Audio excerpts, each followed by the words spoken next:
La 11e édition du Salon Immobilier Rent se tient à Paris. Innovation, nouveaux outils technologiques, intelligence artificielle. Figaro Immo, c'est parti.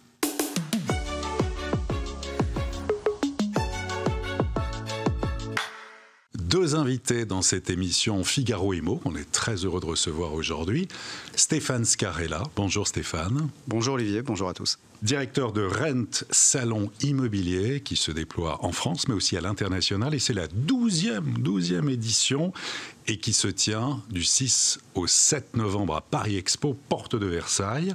Nathalie Gardès, bonjour. Bonjour Olivier. Maître de conférence à l'Université de Bordeaux, chercheuse, spécialiste du numérique et des métiers de l'immobilier sur le volet transaction des biens. Un dernier ouvrage coécrit aux éditions Juno, numérique et parcours client dans l'immobilier. Alors en introduction à tous les deux, j'ai envie de vous demander, vous qui êtes à la fois des acteurs et puis des observateurs aguerris, si on prend un peu de recul, qu'est-ce qui pour vous a le plus changé dans l'immobilier depuis 10 ans sur les façons de vendre, d'acheter, Stéphane? Tout. Oui. Pour une raison assez simple, c'est qu'on peut considérer que la PropTech finalement a 10 ans. Rent a fêté son 10e anniversaire l'an dernier, mais c'est vrai que l'émergence de ce qu'on appelle la PropTech, qui finalement a digitalisé l'immobilier, si on résume pour le consommateur et pour les gens qui achètent, qui louent, je pense que tout a changé parce que cette digitalisation a permis un accès à l'information que les gens n'avaient pas.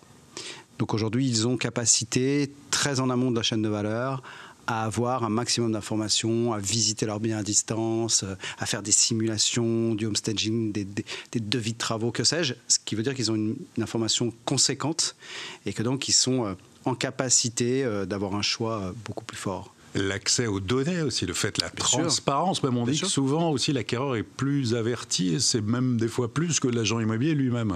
Bon. Si c'est vrai, c'est triste, mais ça peut arriver. Malheureusement, l'expérience a montré que c'était possible. En tout cas, ce qui est sûr, c'est que le tiers de confiance qu'est l'agent immobilier, qui reste au cœur, évidemment, d'un projet immobilier, dans bien des cas, ce tiers de confiance, en parallèle du consommateur, lui aussi, il a dû progresser, lui aussi, il a dû s'y mettre sérieusement. Et donc, toute cette période, les 10 dernières années, il y a plein d'outils. Vous parlez de data, mais aujourd'hui, on va parler d'intelligence artificielle, par exemple, mais il y a une évolution considérable, c'est allé très, très vite. Et voilà, les gens sont aujourd'hui plus experts qu'ils ne l'ont jamais été, qu'on soit le vendeur, qu'on soit l'acheteur, qu'on soit le professionnel, ou qu'on soit dans son parcours acquéreur, par exemple. Très bien. Nathalie Gardès. Pour compléter, en fait, finalement, sur les 10 dernières années, on va dire que le client a gagné en autonomie grâce justement à cette information. Donc, effectivement, il est peut-être plus expert, mais en même temps, il y a aussi une profusion d'informations qui fait que le rôle de l'agent immobilier reste quand même fondamental pour clarifier un petit peu parmi toutes ces informations. En tout cas, aujourd'hui, peut-être demain, avec l'IA, il y aura de la clarification par rapport à ça. Donc oui, effectivement, une transformation de la façon dont je vais acheter, accéder à l'information. Pour l'acheteur, eh bien, effectivement, pouvoir visiter virtuellement des biens, ça fait gagner du temps. On n'a pas besoin, on fait une présélection, on va dire, donc avant de se déplacer pour visiter. Donc voilà. Par rapport à des annonces qui seraient toutes simples photos, bien, on crée un peu de jeu là-dessus. Enfin, en tout cas, c'est beaucoup plus agréable d'avoir une visite virtuelle. Et puis, je me sens aussi mieux armée et ça change un petit peu finalement ce pouvoir de négociation, ou en tout cas ce pouvoir sur la relation qu'on pourrait avoir avec un professionnel. Très bien. Alors, on va rentrer maintenant dans le détail, à la fois l'intelligence artificielle avec vous, Nathalie, et puis Stéphane Scarella, bien sûr ce salon Rent qui est vraiment l'événement de la PropTech. Déjà rappelez la PropTech, ce que c'est exactement. Si on résume ce qu'est la PropTech, c'est finalement tout ce qui résume la fluidité de ce marché immobilier, la manière dont il s'est transformé. On en a parlé en introduction, quelle que soit sa place dans la chaîne de valeur. C'est pas d'autre définition que celle-là. Donc c'est tous les outils qui vont servir à fluidifier le parcours. Avec énormément de start-up qui sont présentes. Le poids financier, qu'on se rende compte véritablement de la PropTech alors. La PropTech en France aujourd'hui, on considère que c'est à peu près 800 startups qui ont alors sur l'année 2023 Le marché a été aussi très difficile pour l'industrie. Ça va un peu mieux, mais bon. Ça va un peu mieux, mais 2023, en tout cas, pour l'industrie immobilière, c'est une année marquée d'une pierre blanche dans la difficulté. C'est vrai aussi pour le financement des startups, puisque au premier trimestre, à la fin du premier trimestre 2023, il y avait déjà 49% de financement en moins par rapport aux années précédentes. Ceci étant dit, on partait d'un score qui était très élevé, puisqu'on a vécu ces 5 ou 6 dernières années des années fantastiques, et aussi pour le financement des startups. Alors, ce qui est intéressant, c'est qu'une startup, aujourd'hui, elle doit être pionnière, elle doit être opportuniste par rapport à ce qui se passe sur le marché. Et pour innover dans la chaîne de valeur de l'immobilier, elle doit, selon moi, vraiment coller à l'usage que font les Françaises et les Français dans leur manière de consommer l'immobilier. On ne peut pas être déconnecté, il faut vraiment répondre aux attentes. Au contraire, on colle aux attentes et on colle quelque part aux difficultés rencontrées. Je prends un exemple sur le crédit. Il y a beaucoup de gens ces dernières années, avec la hausse des taux, qui avaient une barrière à l'entrée et qui n'arrivaient pas à trouver le financement de leur projet. Il y a des startups qui sont engouffrées et qui ont innové avec de l'intelligence artificielle, mais pas que, pour permettre une alternative au crédit. C'est les Sésame, c'est les Estia, c'est ce genre de start-up qui permettent aujourd'hui, sous un format de leasing, de vous rendre acquéreur de votre appartement dans 18 mois ou 2 ans, mais le projet est en marche, ils font l'acquisition du bien à votre place et vos mensualités permettent de constituer un apport, etc., qui vous permettra dans 2 ans d'acheter l'appartement. Ça répond à une vraie problématique de futurs acquéreurs qui, de toute façon, n'avaient pas accès au crédit parce que ne rentraient pas dans les critères qu'imposaient les banques. C'est un exemple pour illustrer le fait que la PropTech, c'est pas que d'innovation technologique, bien au contraire, c'est ce que moi j'appelle de l'innovation d'usage. Et il y a un aspect aussi sociétal. Bien sûr, sociétal, environnemental. On a beaucoup parlé d'environnement l'an dernier. Le fil vert l'an dernier. Le fil vert, moins de carbone. Écologique aussi, moins de carbone. Ouais. Moins de carbone, pourquoi ? Parce que depuis 2-3 ans, le fameux DPE que tout le monde connaît, vous vous souvenez de ces lettres ABCD, tout le monde vit ça, ABCD, EFG d'ailleurs. C'était devenu ce DPE l'alpha et l'oméga de la politique immobilière dans ce pays. Très bien, dont acte. Et bien, ça a évidemment suscité beaucoup d'innovations parce qu'il fallait répondre aux injonctions, il fallait répondre aux difficultés rencontrées dans les passoires thermiques, etc. Et le législateur avait mis même des barrières très fortes puisque une partie du parc pouvait disparaître. Bon, il s'avère que là, ces dernières semaines, semble-t-il, on fait un peu marche arrière.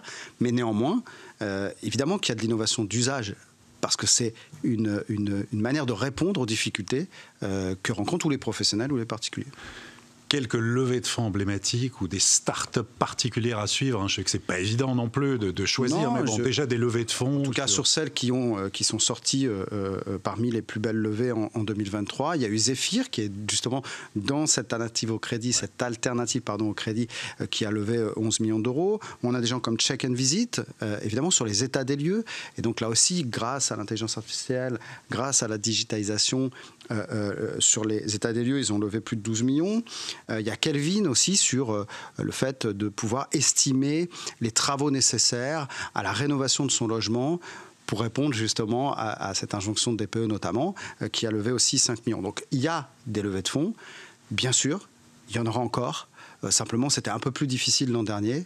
Pour autant, il y a une chaîne de valeur qui est tellement profonde dans l'immobilier qu'il y a un champ des possibles en termes d'innovation qui est incroyable. Donc on aura toujours des jeunes entrepreneurs, jeunes, beaux, intelligents, qui viendront avec une idée pour permettre d'innover, bien évidemment. Et ces jeunes, beaux et intelligents, on va les découvrir. On va les découvrir à Rent, le salon Porte de Versailles, ce rendez-vous, donc 6 et 7 novembre 2024. On va voir des images, on va prendre un petit peu l'ambiance. En tout cas, c'était des images évidemment de l'année dernière. Mais voilà, édition 2024, les nouveautés. Sur 2024, la baseline cette année, c'est l'IA dans tous ses états. L'intelligence artificielle, dans tous ses états. Ça veut dire que, bien évidemment qu'aujourd'hui, l'intelligence artificielle rentre dans toutes les couches, j'allais dire, dans toutes les strates de l'immobilier. Donc on va beaucoup en parler, mais cette année on a aussi beaucoup d'applicatifs autour de ça, parce qu'il y a déjà beaucoup de choses qui existent. Là où l'an dernier on était encore probablement dans des concepts un petit peu nouveaux ou innovants ou inspirants, là on a des vrais applicatifs, des sociétés qui viennent avec des solutions. Donc ça on va beaucoup en parler, mais pas que. On va aussi parler des enjeux environnementaux, bien sûr, parce qu'ils restent présents néanmoins. Ça continue, on ne va pas les balayer d'un revers de la main. Donc on va parler de décarbonation, on va parler de construire mieux, construire moins énergivore, etc. On va parler de confiance, mais ça je vais laisser Nathalie parce que c'est le prisme qu'elle a choisi pour cette édition. Vous en parlez autour justement de l'IA et du rôle de l'agent immobilier. Non, il y a beaucoup de choses. Il y a 40 conférences et ateliers. Il y a un plateau télévision qui va avoir une grille des programmes pendant 2 jours en direct. Donc il y a beaucoup de contenu et une des promesses de Rennes, c'est probablement pour les 12 ou 13 000 visiteurs professionnels qui seront là. Voilà, d'être une agora de l'immobilier et de ce que va devenir l'immobilier dans les années qui viennent.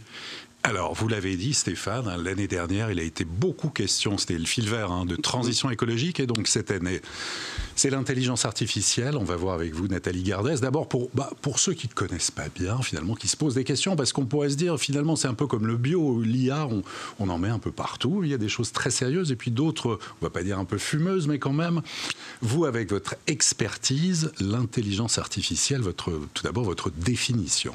Alors, l'intelligence artificielle au sens large, c'est une machine qui va imiter les capacités humaines. Alors, capacité humaine, ça va être capacité cognitive, façon de réfléchir, mais aussi tout ce qui va être perceptuel, c'est-à-dire reconnaître des images, etc. Et aussi, l'humain est un agent qui converse avec des gens, donc là aussi, va prendre en charge ces capacités-là.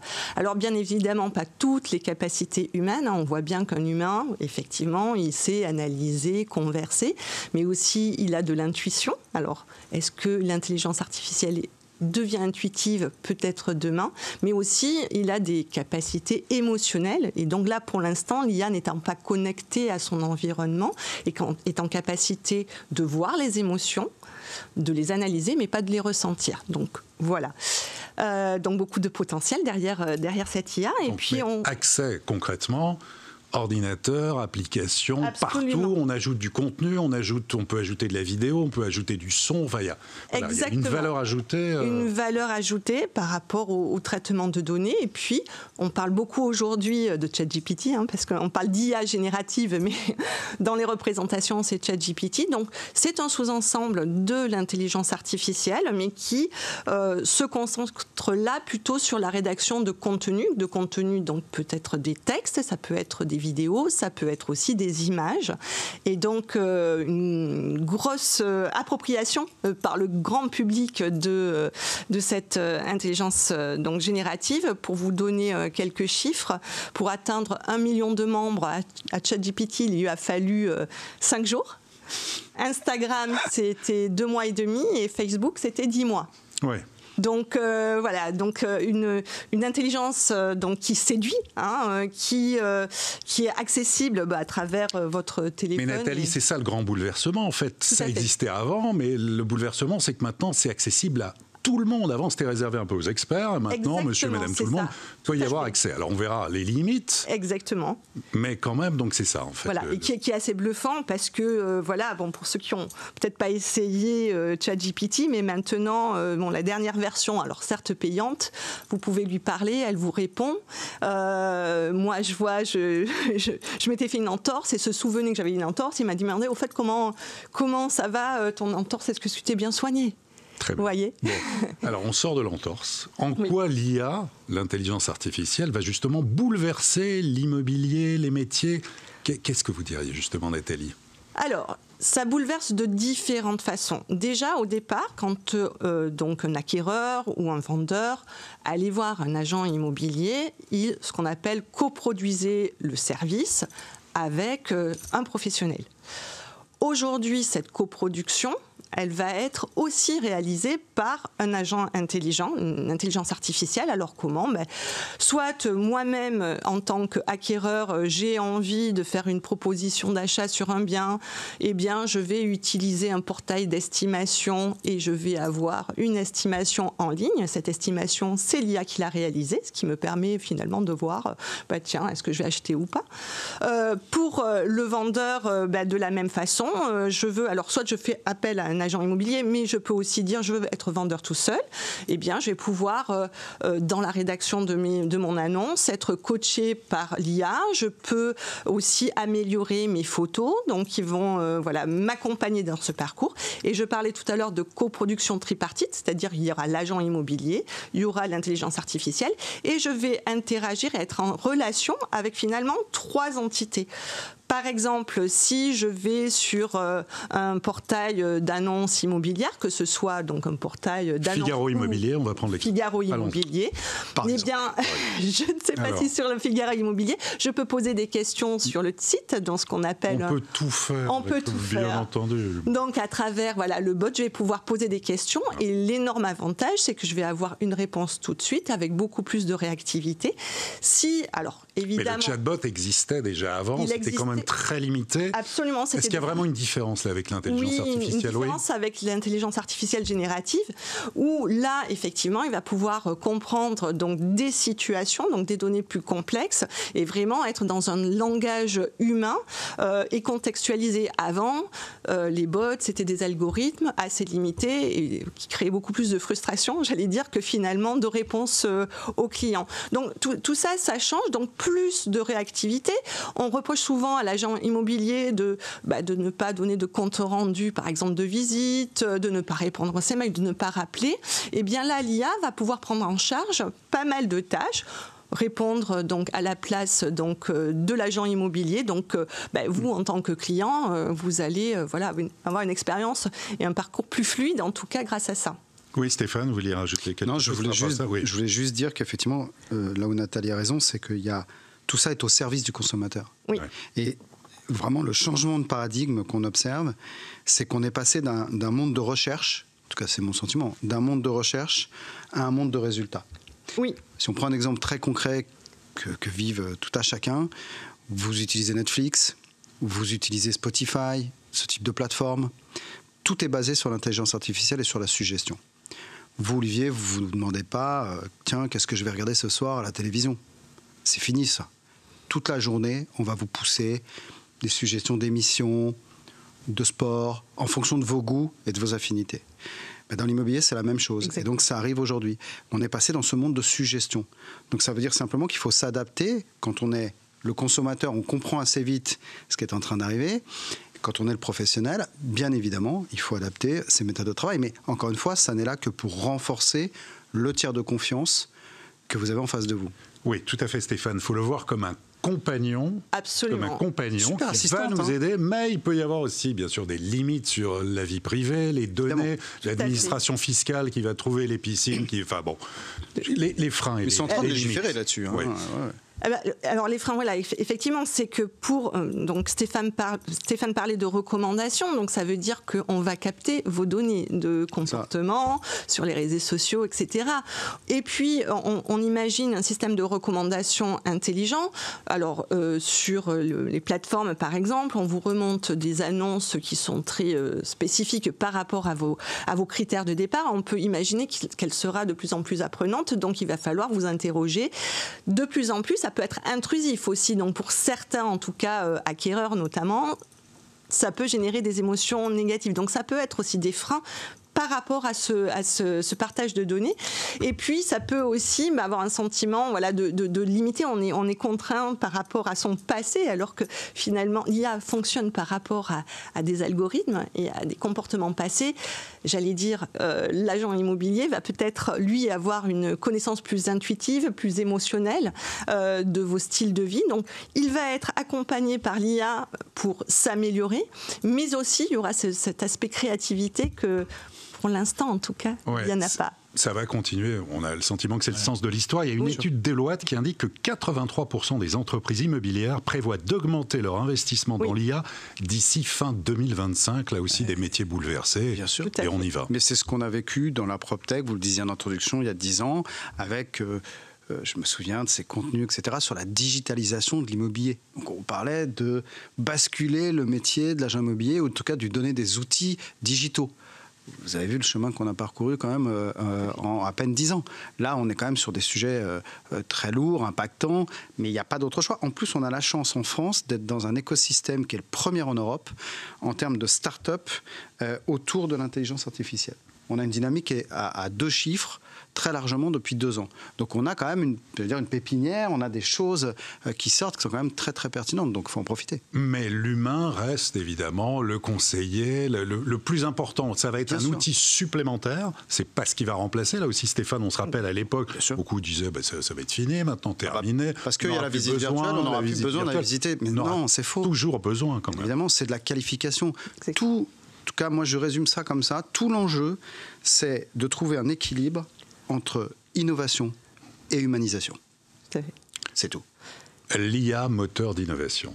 Nathalie. L'IA moteur, d'innovation, oui, bien sûr, mais aussi de réflexion sur, il disait sur l'équilibre et notamment les compétences sociales, situationnelles qu'il va falloir centrer là-dessus.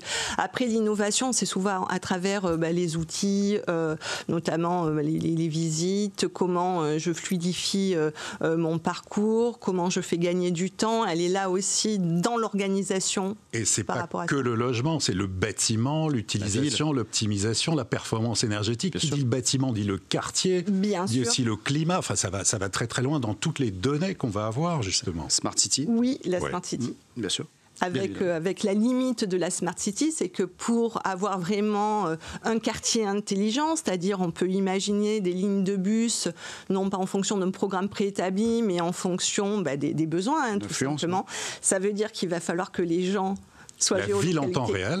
Voilà, que les gens soient géolocalisés, donc on est des citoyens intelligents et qui acceptent aussi d'être dans ce partage, on va dire, des données. Quel regard et quelle utilisation ont les professionnels de l'immobilier que vous voyez tout le temps? Ils sont certains sceptiques ou pas du tout, Stéphane, votre sentiment? C'est le reflet, je pense, des Français en général. On n'y échappe pas. Moi, je les trouve plutôt engagés autour de ces enjeux. Je pense qu'ils ont pris conscience, avec l'arrivée de cette PropTech il y a quelques années, que c'était vraiment là pour leur rendre service et pour renforcer encore une fois leur rôle de confiance. Donc je les trouve, moi, très ouverts.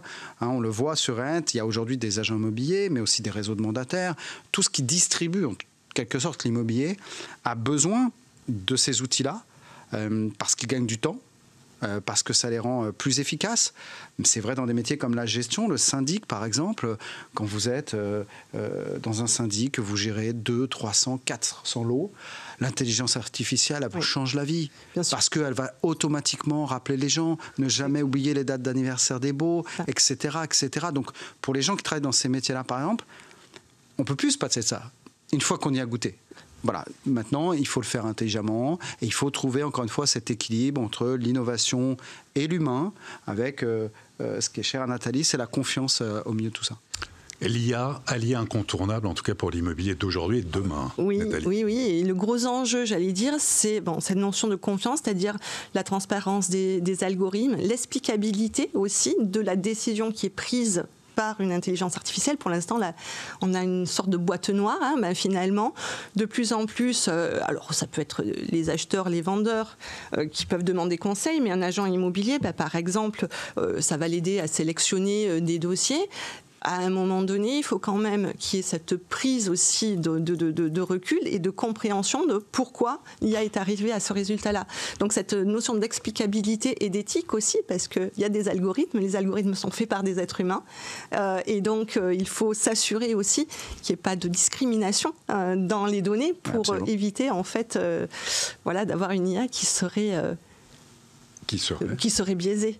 Et en tout cas, on va vous retrouver au Salon Rent. Vous allez notamment tenir quelques conférences. On peut en parler. Lesquelles alors ? Alors, il y en a une avec bien ici, donc Philippe de Léninville. Donc, nous avons réalisé une étude sur notamment l'IA générative. Et puis, une autre avec Jean de Confiance, donc qui porte sur l'IA humain versus confiance dans l'intelligence artificielle. Et voilà. Donc, et puis alors là, il y aura donc plusieurs intervenants. Donc Bertie Marchal, représentante de Jean de Confiance. Jean de Confiance, oui, tout à fait. Olivier. On a reçu d'ailleurs ici, absolument. D'accord, Olivier Descamps, et voilà. Stéphane, d'autres grands témoins, des participants importants à Rent ? Oui, on aura encore cette année un très très joli casting autour de tous les sujets qu'on a évoqués pendant l'émission, mais d'autres aussi, un peu plus opérationnels. Donc non, on va avoir une très très belle édition. Encore une fois, chaque année, l'enjeu, c'est de se dire, finalement, cette industrie immobilière, qui est encore une fois avec une chaîne de valeur très profonde, de quoi elle a envie de discuter, sur quoi elle a envie de s'inspirer, quels sont les enjeux. Et donc, on a, nous, pour mission, de faire en sorte, ce qui n'est pas facile, avec beaucoup d'humilité, de se dire que les gens, les professionnels qui vont venir de toute l'Europe sur Rent puissent repartir un peu plus experts que quand ils sont arrivés. Donc, ça nous oblige à trouver des thématiques et des angles dont ils n'ont pas encore entendu parler, et mettre un casting sur scène d'experts de ces sujets-là.